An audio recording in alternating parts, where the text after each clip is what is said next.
Story நேரம் Tamil வியூவர்ஸ்க்கு hi. Yummy yummy யம்மியோட அடுத்த பார்ட்ல என்ன ஆக போகுது அப்படின்னு தான் இன்னைக்கு இந்த வீடியோல பார்க்க போறோம்.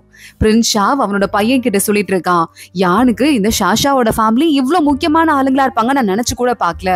அதுவும் அந்த ஃபேமிலியும் ரொம்ப மோசமா இருக்கு, கிரிமினலா யோசிக்கிறாங்க. அதனால என்ன பண்ற, அந்த குடும்பத்தை மிரட்டுற மாதிரியே யானை வரவழைச்சு அந்த குடும்பத்தையும் கொண்டுட்டு யான் கதையும் முடிச்சிருன்னு சொல்ல, அப்பா யான் கதைவா முடிக்க சொல்றீங்க, அவன் உங்களுக்கு ரொம்ப முக்கியமாச்சே அப்படின்னு கேட்டுட்டு அந்த குட்டி பிரின்ஸ் அங்க இருந்து கிளம்பி போயிட்டு இருக்கான். ஷாஷாவோட ஃபேமிலி காட்டுக்குள்ள தப்பிச்சு போயிட்டு இதுக்கு மேல எங்க போறது, இப்ப எப்படி எஸ்கேப் ஆகுறது அப்படின்னு அவங்களுக்குள்ள பிளான் பண்ணிட்டு இருக்காங்க. சரியா அந்த நேரம் பார்த்து வேகமா அங்க ஆளுங்க ஓடி வந்துட்டாங்க இந்த ஃபேமிலியை கொல்றதுக்கு. ஷாஷா ஃபேமிலி பயந்து போயிருது. ஷாஷாவோட அம்மா பாக்குறாங்க. ஷாஷாவையும் இந்த குட்டி பாப்பாவையும் நீங்க இங்க இருந்து ஓடுங்க, நாங்க இங்க பாத்துக்கிறோம் அப்படின்னு சொல்லிட்டு அந்த ரெண்டு பேரையும் தனியா அனுப்புறாங்க.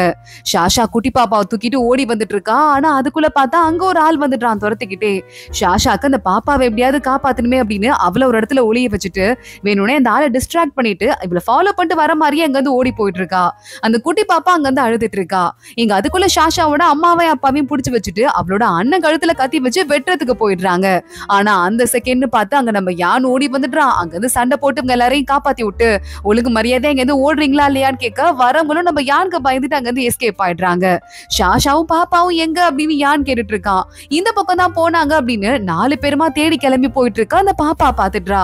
யான் கிட்ட வந்துட்டு அத்தை நீங்க உட்கார வச்சுட்டு அவங்க கிளம்பி இந்த பக்கமா ஓடினாங்க, எனக்காக அவங்க ஆபத்துல மாட்டிக்கிட்டாங்கன்னு அழ ஆரம்பிக்க, இந்த பக்கம் தானே நான் போறேன் அப்படின்னு யான் வேகமா ஓடிட்டு இருக்கான். அதுக்குள்ள ஷாஷா ஓடி ஓடி ஒரு மலை உச்சிக்கே வந்துடுறா. ஜஸ்ட் மிஸ் ஆனா எலும்பு கூட தேராது போல அவ்வளவு ஆபத்தா இருக்கு. அதுக்குள்ள துரத்திட்டே வரவன் நல்லா மாட்டினியா, இப்ப நீ என்ன பண்ண போற, என்ன மாட்டிதான் ஆகணும், என் பக்கத்துல வந்துரு அப்படின்னு சொல்லிட்டு இருக்க. உடனே வந்துட்டு ஷாஷா அவன் கண்ணுல மண்ணை போட்டு தள்ளுறதுக்கு எஸ்கேப் ஆயிட்டு இருக்கா. ஆனா கொஞ்சமும் அவளால முடியவே இல்ல. என்ன விட்டுரு விட்டுரு அப்படின்னு சொல்லிட்டு ஷாஷா கத்திட்டே இருக்கும் போது மறுபடியும் அவளை ஓங்கி அடிக்கிறதுக்கு போயிட்டு இருக்கான். இங்க பாரு நான் உன்கிட்ட பொய்யே சொல்ல மாட்டேன், என்ன வேணா உண்மையை சொல்றேன், என்ன விட்டுறியா அப்படின்னு ஷாஷா கேக்குறா. பின்னாடி யான் வந்துட்டாரு அப்படின்னு கத்துறா. என்கிட்டயே பொய் சொல்லிட்டு இருக்கியா அப்படின்னு அந்த பையன் வேகமா ஷாஷாவை அடிக்கிறதுக்கு பாயிறான். உண்மையாவே யான் தான் அங்க வந்துட்டு இருக்கான். டக்குன்னு யான் அவனை ஒரு தள்ளு தள்ள முகத்துல போட்டு இந்த மாஸ்க் விழுந்துருது. அந்த சின்ன பிரின்ஸ் இருக்கான்ல, அதான் ஷா பிரின்ஸோட பையன், அவன் தான் துரத்திக்கிட்டே வந்திருக்கான். என் கூட வா அப்படின்னு ஷாஷாவை யான் கூப்பிடுறதுக்கு போக அதுக்குள்ள ஏதோ ஒரு வெப்பனை வச்சு இந்த குட்டி பிரின்ஸை தாக்க ஆரம்பிச்சிடுறான். ஷாஷா விழுற மாதிரி போறா. மலை உச்சில இருந்து நம்ம யானும் கீழே விழுந்து அப்படியே ஒரு பாறையில தொங்கிக்கிட்டே ஷாஷாவோட கையை பிடிச்சிடுறான். என்ன விட்டுறாதீங்க, எனக்கு உயிர் வாழணும்னு ஆசை இருக்கு, பிளீஸ் என்ன விட்டுறாதீங்கன்னு ஷாஷா கெஞ்ச ஆரம்பிக்க, நான் உயிரோட இருக்க வரையே உனக்கு ஒன்னும் ஆகாது அப்படின்னு யான் சொல்றான். இந்த நேரம் பார்த்து அந்த குட்டி பிரின்ஸ் மறுபடியும் வந்து இன்னொரு குட்டி அம்பு எடுத்து நம்ம யானோட நெஞ்சிலேயே வடிச்சிடுறான். யான் நெஞ்சில இருந்து ரத்தமா கொட்ட ஆரம்பிக்குது. ஷாஷா இதை பாக்குறா. என்ன காப்பாத்துறதுக்காக என்னோட முன்னோடி இவர் உயிரை போயிடக்கூடாது, இவருக்கு எதுவும் ஆகக்கூடாது, என்ன நல்லபடியா பாத்துக்கிட்டீங்களா ஒரு நிமிஷம், எனக்காக மேல போயிட்டு அவன் இருக்கான்ல அவனை பழி வாங்கிருங்க, என் குடும்பத்தை நல்லபடியா பாத்துக்கோங்க, நான் கிளம்புறேன் அப்படின்னு சொல்லிட்டு கையை விடுறதுக்கு ட்ரை பண்ண யான் கையை விட மாட்டிக்கிறான். ஷாஷா முட்டாள்தனமா பேசாத, கையை நல்லா புடி அப்படின்னு சொல்லிக்கிட்டு இருக்கான். இந்த குட்டி பிரின்ஸ் பார்த்துட்டு இப்படி ஒரு காதல் காட்சியை நான் எங்கேயுமே பார்த்ததுலடா, என்னடா நல்ல டிராமா பண்றீங்க, நான் ஃபுல்லா வந்து வெயிட் பண்ணி பார்த்து போறேன்டா அப்படின்னு சொல்லிக்கிட்டு இருக்க. டக்குன்னு யாரோ ஒரு பெரிய கல் எடுத்துட்டு வந்து அவன் தலையிலேயே அடிக்கிறாங்க. ஷாஷாவோட அண்ணன் தான் அங்க வந்திருக்கான். ஷாஷாவோட அம்மா அப்பா எல்லாரும் பாத்துடுறாங்க. ஷாஷா கையை விட்டுறாத அப்படின்னு ஒரு கயிறை தூக்கி போட்டு ஷாஷாவை முதல்ல மேல தூக்குறாங்க. அடுத்து நம்ம யான் பின்னாடியே வந்துட்டு இருக்கான். அவன் மேல ஏறிட்டு ஷாஷாவை பாக்குறான். டக்குன்னு ஓடி வந்து யான் ஷாஷாவை கட்டி பிடிச்சுக்கிறான். ஷாஷா ஒரு பக்கம் ஷாக் ஆயிட்டு இருக்க, ஒட்டுமொத்த குடும்பமே ஷாக் ஆயிட்டு என்ன நடக்குது அப்படிங்கிற மாதிரி பாத்துட்டு இருக்காங்க. உனக்கு ஒன்னும் ஆகல அப்படின்னு யான் ஷாஷாவை பார்த்து கேட்டுட்டு இருக்கான். இல்ல ஒன்னும் ஆகல அப்படின்னு சொல்லிட்டு ஷாஷா வேகமா ஏஞ்சிடுறா.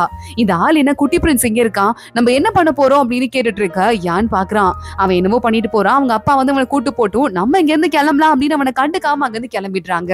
யானுக்கு வீட்டுக்கு வந்ததுமே கட்டி மருந்து போட்டு விடுறாங்க. ஷாஷா மருந்து குடுக்கறதுக்கு வரா. இதெல்லாம் எனக்கு வேண்டாம், சின்ன காயம் தான் அப்படின்னு யான் சொல்றான். இல்ல அதெல்லாம் குடிக்கணும் அப்படின்னு சொல்லிட்டு யான் மருந்து குடிக்கும் போதே ஷாஷா அந்த காயத்தை பார்த்துட்டு ரொம்ப ஃபீல் பண்ண ஆரம்பிக்கிறா. யான் அவளே குறுன்னு பார்த்துட்டு இருக்கான். ஓடி வந்து கட்டி பிடிச்சிக்கிட்டான்ல, அது அவனுக்கும் ஞாபகம் வருது, ஷாஷாக்கும் ஞாபகம் வருது. ரெண்டு பேத்துக்குமே கொஞ்சம் வெக்கமாயிருது. ஷாஷா பாக்குறா, இனிமே நம்ம என்ன பண்ண போறோம், இத ராஜாவை என்ன பண்ணலாம்னு இந்த பிரின்ஸ் முடிவு பண்ணிருக்கான்னு தெரியலையே அப்படின்னு யோசிக்க ஆரம்பிக்கிறா. யான் அடுத்த நாள் ஒரு முக்கியமான ஒரு மினிஸ்டர் கிட்ட வந்துட்டான். பேச ஆரம்பிக்கிறான். யான்ட்ட அந்த மினிஸ்டர் சொல்லிட்டு இருக்காரு, இல்லப்பா கவர்மெண்ட்ல நடக்கிறது எல்லாமே வெளியே வந்து ரெக்கார்ட் ஆகிட்டே இருக்கும், அங்க ஒரு முக்கியமான ஆளுங்க இருப்பாங்க, இப்ப அந்த ஆளுங்களை கூட இந்த பிரின்ஸ் ஷாவ் இருக்கார்ல அவர் ஆளுங்களை வந்துட்டு வச்சு ஃபுல்லாவே எல்லாரையும் மாத்திட்டு இருக்காங்க. சோ இனிமே வந்துட்டு என்ன நடக்குது, எது உண்மை எது பொய்ன்னு யாருக்கும் தெரியாது போலன்னு சொல்ல யான் இன்னும் கொஞ்சம் அப்செட் ஆயிடுறான். யான் வெளியே வரான். சின்னுவை பாக்குறான்.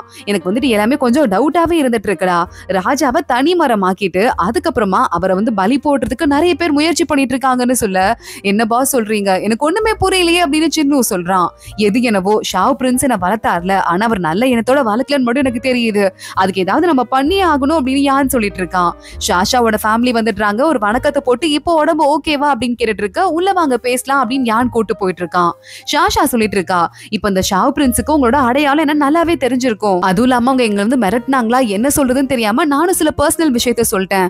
நீங்க தானே அன்னைக்கு வண்டியில சட்டையை கழட்டும் போது சொல்லிட்டு இருந்தீங்கன்னு சொல்ல குடும்பமே ஷாக் ஆயிட்டு பாத்துட்டு இருக்கு.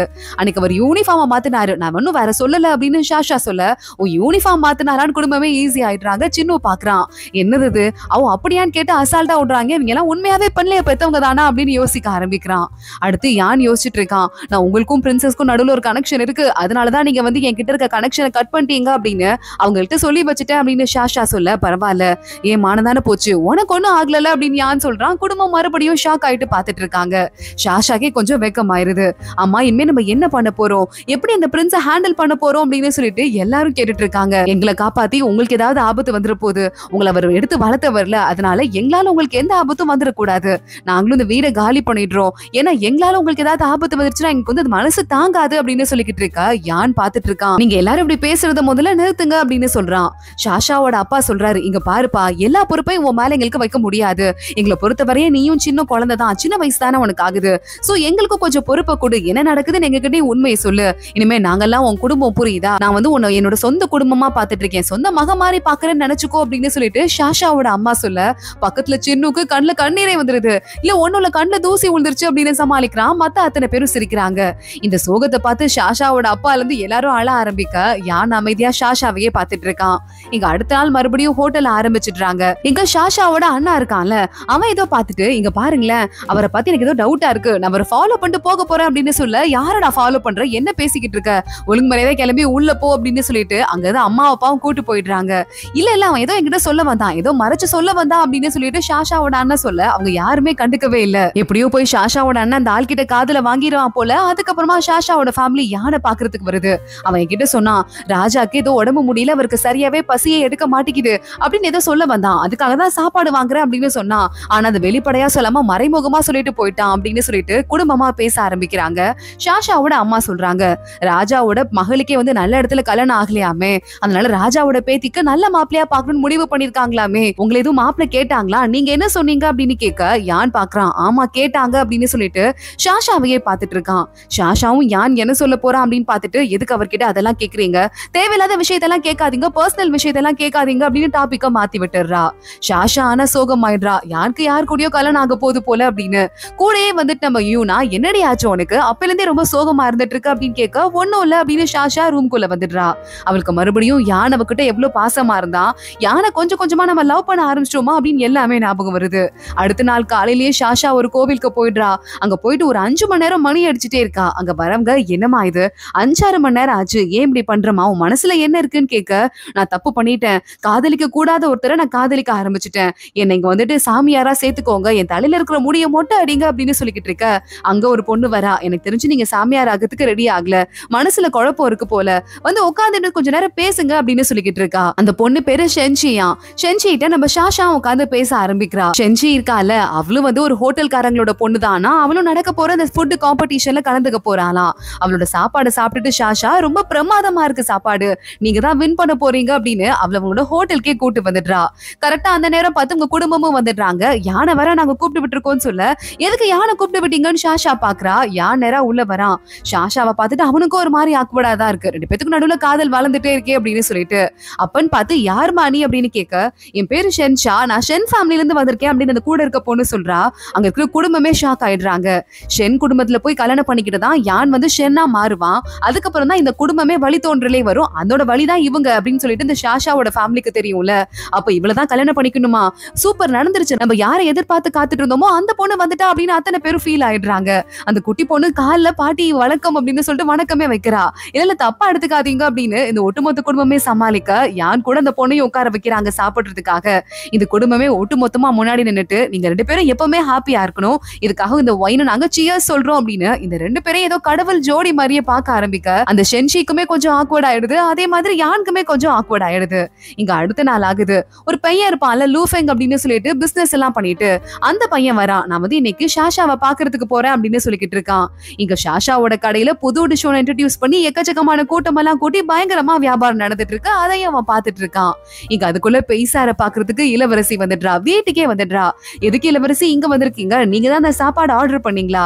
என்னால இவ்வளவு காஸ்ட்லி சாப்பாடெல்லாம் சாப்பிட முடியாது அப்படின்னு சொல்ல, இந்த சாப்பாடு சாப்பிட முடியாதா? நானும் உங்க பக்கத்துல வந்துட்டே இருக்கேன். என்னை விட்டு அவாய்ட் பண்ணிட்டு போயிட்டே இருக்கீங்க. ஏன் இப்படி பண்றீங்க? நான் எது கோச்சிட்டு போறேன் அப்படின்னு பிரின்சஸ் அழுதுட்டே போற மாதிரி கிளம்புறா. பிரின்சஸ் கொஞ்சம் நில்லுங்க அப்படின்னு கத்திக்கிட்டே பெய்சார் வர வேகமா பக்கத்துல வந்துட்டு, என் மேல அவ்வளவு பாசம் இருக்கதால தானே வேகமா ஓடி வந்தீங்க. அப்புறத்துக்கு என்ன தடுத்து நிறுத்துறீங்க? என்ன பார்க்க உங்களுக்கு பேர்டனா இருக்கா அப்படின்னு கேட்டுட்டு அங்க இருந்து சரி ஓகே உங்களுக்கு கொஞ்சம் டைம் கொடுக்குறேன் பாத்துக்கலாம் அப்படின்னு அவ கிளம்பி போயிடுறா. பிரின்சஸ் மறுபடியும் வண்டியில ஏறி போகும்போது, எதுக்காக பிரின்சஸ் உங்க பின்னாடி அவ்வளவு பேர் வராங்க? இவர் ஒரு சாதாரண ஆளு, அவர்கிட்டயே போயிட்டு இருக்கீங்களே அப்படின்னு கேட்க, என் வாழ்க்கையிலே என்ன ரிஜெக்ட் பண்ண ஒரே ஆளு இந்த பெய்சார் தான். அதனாலதான் அவர்கிட்ட எனக்கு அட்ராக்ட் இன்னும் அதிகமாகுது அப்படின்னு இளவரசி சொல்லிக்கிட்டு இருக்கா. இந்த பிசினஸ் மேன் லூ ஃபெங் நேரா ஷாஷாவோட ஹோட்டலுக்கே வந்துடுறான். புது சூப் வேற பிரமாதமா இருக்கு. உங்க கூட ஏற்கனவே ஹோட்டல் பிசினஸ் பத்தி பேசலான்னு வந்தேன்ல, அது பத்தி பேசுறதுக்காக தான் வந்திருக்கேன் அப்படின்னு அவன் கொஞ்சம் பிசினஸ் ஐடியா எல்லாம் கொடுக்க ஆரம்பிக்கிறான். சரி ஓகே நம்ம டார்கெட் ஆரம்பிச்சிடலாம். இன்னொரு புது ஹோட்டல் ஆரம்பிக்கணும்னு சொல்லிட்டு நானும் நினைச்சிட்டு தான் இருந்தேன் அப்படின்னு ஷாஷா சொல்லிட்டு இருக்கா. அன்னைக்கு நம்ம யான் வந்துடுறான் சாப்பாடு பாத்திரத்தை கொடுக்கறதுக்காக ஷாஷாவோட ஹோட்டலுக்கு. இதை கொடுக்கறதுக்குப்பா நீயே வந்த அப்படின்னு ஷாஷாவோட அம்மா கேட்டுட்டு இருக்க. இங்க பாரு இந்த ஷென்சி பொண்ணு இங்க வந்திருக்கா, நீயும் உள்ளவா சேர்ந்து சாப்பிடலாம் அப்படின்னு அவங்க அம்மா ரெண்டு பேரையும் மறுபடியும் கோத்து விட்டுறதுக்காக ஒரே டேபிள்ல உட்கார வைக்கிறாங்க. ஷாஷா அங்க சமைச்சு எடுத்துட்டு வரா. புது ஹோட்டல்ல சர்வ் பண்றதுக்கு டிஷ்ஷுக்காக ஒரு பாத்திரத்துல சாப்பாடு எடுத்துட்டு வந்துட்டு இருக்கா. கூடவே இந்த லூ ஃபெங்கும் வந்துட்டு இருக்கான். ஷாஷா இந்த ஜோடியை பார்த்துட்டு யானையும் ஷென்சியையும் பார்த்துட்டு ஷாக் ஆயிட்டு இருக்கா. அதே மாதிரியே நம்ம யான் ஷாஷாவையும் லூ ஃபெங்கையும் பார்த்துட்டு மாறி மாறி ஷாக் ஆயிட்டு இருக்காங்க. வேற வேற டேபிள்ல ஒன்னா சாப்பிடுறதுக்கு உட்கார்றாங்க. அந்த ஷென்சியும் யானும் ஒன்னா உட்காந்து பேசிட்டு இருக்கிறத பாக்கிறதுக்கே ஷாஷாக்கு ரொம்ப மனசு கஷ்டமா இருக்கு. அதே மாதிரி ஷாஷா லூ ஃபெங்கோட பிசினஸ் டீலிங் எல்லாம் போட்டு ஹாப்பியா இருக்கத பார்க்க யானுக்கு மனசு கஷ்டமா இருக்கு. இது இப்படியே தப்பு தப்பா அந்த டீலிங் ஓடிக்கிட்டு இருக்கு. இங்க நேரா அந்த லூ ஃபெங் இருக்கான்ல, அவங்க அப்பா கிட்ட போயிட்டு அவங்க அப்பா கிட்ட இந்த பிசினஸ் பிளான பத்தி சொல்ல அவங்க அப்பா பாக்குறாரு. நேரா அந்த ஷாஷா கடைக்கு வண்டியை விடு அப்படின்னு சொல்லிடுறாரு. ஷாஷா அவங்க கடையில வந்து ஏற்பாடு பண்ணிக்கிட்டு இருக்க. லூ ஃபெங்கோட அப்பா அங்க போயிட்டு அவங்க அப்பா அம்மாவை பார்த்து, இது ப்ரொபோஸ் பண்றதுக்கான ரொட்டி, உங்க பொண்ணுக்கும் எங்க பையனுக்கும் கல்யாணம் பண்ணலாம்னு ப்ரொபோஸ் பண்ணி வந்திருக்கோம், நீங்க என்ன சொல்றீங்க அப்படின்னு கேட்க குடும்பமே ஒட்டு மொத்தமா ஷாக் ஆயிடுறாங்க என்ன பண்றதுன்னு தெரியாம. இங்க இன்னொரு பக்கம் பார்த்தா பிரின்சஸ் கிட்ட நம்ம யான் போயிருக்கான். இந்தாங்க பிரின்சஸ் சாப்பிடுங்க அப்படின்னு சொல்லிக்கிட்டு இருக்கா. எனக்கு இந்த சாப்பாடு அவ்வளவா பிடிக்கல அப்படின்னு பிரின்சஸ் சொல்றாங்க.